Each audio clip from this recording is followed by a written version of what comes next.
বাংলার ইতিহাসের একটি মর্মান্তিক দিন ১৯৫৭ সালের ২৩শে জুন। সেই দিন পলাশীর প্রান্তরে ঘটেছিল এমন একটি ঘটনা যা বাংলার ভবিষ্যৎকে বদলে দিয়েছিল। নবাব সিরাজউদ্দৌলা একজন সাহসী ও তরুণ নেতা। পলাশীর যুদ্ধে ইংরেজ ইস্ট ইন্ডিয়া কোম্পানির বিরুদ্ধে লড়াই করেছিলেন, কিন্তু দুর্ভাগ্যবশত এই যুদ্ধে পরাজিত হন তিনি এবং বাংলায় শুরু হয়েছিল ইংরেজ শাসনের কালো অধ্যায়।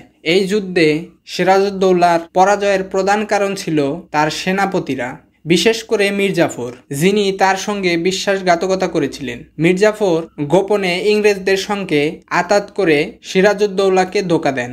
সিরাজের বাহিনী যখন ইংরেজদের বিরুদ্ধে প্রাণপণ যুদ্ধ করছিল, ঠিক তখন মীর জাফর এবং তার অনুগামী বাহিনী যুদ্ধক্ষেত্রে নিষ্ক্রিয় থাকে, সাহায্যের পরিবর্তে বিশ্বাসঘাতকতা করে। পলাশীর প্রান্তরে সিরাজউদ্দৌলার পরাজয় শুধু একটি যুদ্ধের হার ছিল না, বরং তা ছিল বাংলার স্বাধীনতার শেষ অধ্যায়। এই পরাজয়ের মাধ্যমে ইংরেজরা বাংলার ক্ষমতা দখল করে এবং শুরু করে তাদের দীর্ঘমেয়াদী শোষণমূলক শাসন। সিরাজউদ্দৌলার মতো সাহসী নেতার মৃত্যু ছিল বাংলার ইতিহাসে এক করুণ অধ্যায়, যা আজও আমাদের মনে করিয়ে দেয় বিশ্বাসঘাতকতার ভয়াবহ পরিণতি। পলাশীর প্রান্তরের এই ঘটনাটি আমাদের স্মরণ করিয়ে দেয় যে ঐক্য এবং সততার অভাব একটি জাতির সর্বনাশ ডেকে আনতে পারে। সিরাজউদ্দৌলার অবদান এবং তার সাহসিকতা ইতিহাসে চিরকাল স্মরণীয় হয়ে থাকবে।